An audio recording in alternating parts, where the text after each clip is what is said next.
You know, there's a guy I follow on Twitter, and I admire him greatly. He gives the best snark on Twitter. Wow, that is high praise indeed. There's a lot of snark There's on a lot Twitter. of snark on Twitter. His name is David Freddoso, Editorial Page Editor of the Washington Examiner, and he joins us here now live at CPAC. David, how are you? Hey, thanks so much for having me. Doing great. Let's talk about your coverage of CPAC and how the media in general has coverage. What has stuck out in your mind as you watch day one and now headed into day two? Well, you know, the coverage ahead of the conference, of course, has been, including we had a few negative things to say as well. In fact, my newspaper sponsoring the conference, but the decision to invite Donald Trump while excluding someone like Chris Christie because he doesn't have a big enough future in the Republican Party is, that's a big mistake. It really makes conservatism look bad. This is an event that conservatives revere and think about each year, like, oh yeah, CPAC, that's where you get to see all of the different groups here, you get to see all the different speakers trying to try out in front of conservatives. It's a big audition for everybody,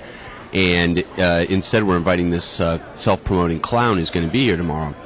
So a lot of decisions. Donald Trump you're referring to as right. A self-promoting clown. That's right. I just wanted the record to reflect not referring to Mitt Romney yet here. No, sorry. You know, with Romney, it seems appropriate that he would speak today, and despite everything, and Romney has not been a very gracious loser. In a sense, not toward Obama, but toward the voters. To say that people voted in Obama because they got a bunch of free stuff, I think is a denial of the reality of how out of touch he was with the voters. Well, let's talk about Romney for a minute. Is it appropriate for him to be speaking here? He lost. Yes. He lost the, obviously. There's a headline for you. Mitt Romney loses. And it seems to me a lot of people, when I hear them talking, and you hear Rick Perry yesterday from the stage say the reason we lost was conservative ideas didn't lose because we didn't nominate a conservative, obviously referring to Mitt Romney.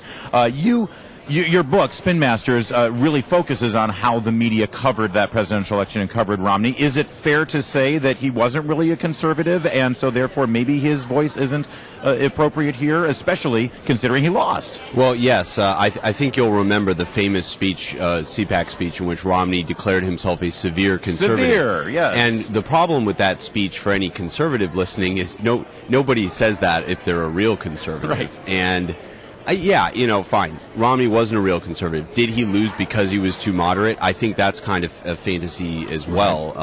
And, the reality lies somewhere in between. A more conservative, a genuinely more conservative candidate than Romney can win. Romney certainly did articulate a lot of conservative ideas during his run, though, and he did a lot of self-defeating things that helped ruin him. And, of course, the media did their part to help Barack Obama, which is what Spin Masters is about. Right, your book. Yeah. I want to ask you about this thing that happened on Capitol Hill yesterday, this exchange between Ted Cruz and Dianne Feinstein. Your thoughts on that? Well, and I think that Pat Leahy actually jumped in and actually said, you've been here 3 weeks and I've been here 3 decades. Sonny. Yeah. Get off my lawn. The Senate works so much, its functioning depends on comity between the senators. And when you have someone who's willing to come in at the very beginning and just start throwing bombs, and that's really what Cruz has done. Some people would argue, and I think persuasively, that during the Hagel nomination, his behavior was really over the top. On the other hand, there have been other cases where he has jumped in, and you kind of want a senator who's just going to, spoil everyone's day every day. Yeah, and David Freddoso is our guest, and his book, again, is Spin Masters, and you can catch him over at Washington Examiner.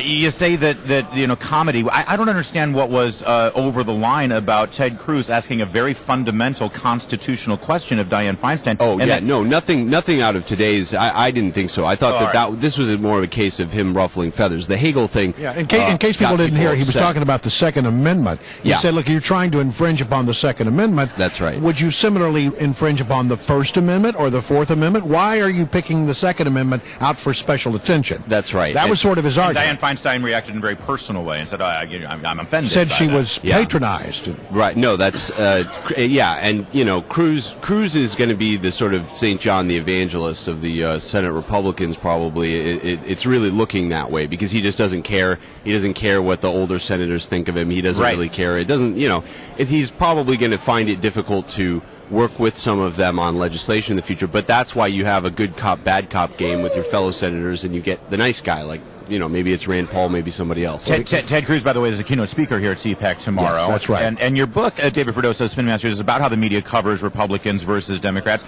Let's talk about how they're covering Ted Cruz, because they're coming out pretty hard. How is the media helping the Democrats in demonizing this man? I think they're very afraid of a strong Hispanic Republican candidate. And, Cruz fits that bill. Obviously, he is definitely a sharp guy, as you look at his career in Texas, where he argued cases in front of the Supreme Court and won. He's a skilled politician. He has the charisma and speaking skill of an evangelist, and the sort of he has the political smarts that he needs. But you know what I think about that, David? I think you've got a guy who's figured out something. Yeah. America hates Congress. Yeah. So if you go to Congress and you hate on the people they hate, they love you. That's right. And that's a very good point. And he's the new Jim DeMint, I think you could say. I think that's the area that Cruz is carving out for himself as someone who's just, I don't care. I am just going to make life difficult in the Senate. Whenever I see something wrong, I am going to speak out. I'm going to say something. And a lot of these guys, they like to hold their, keep their powder dry a little more.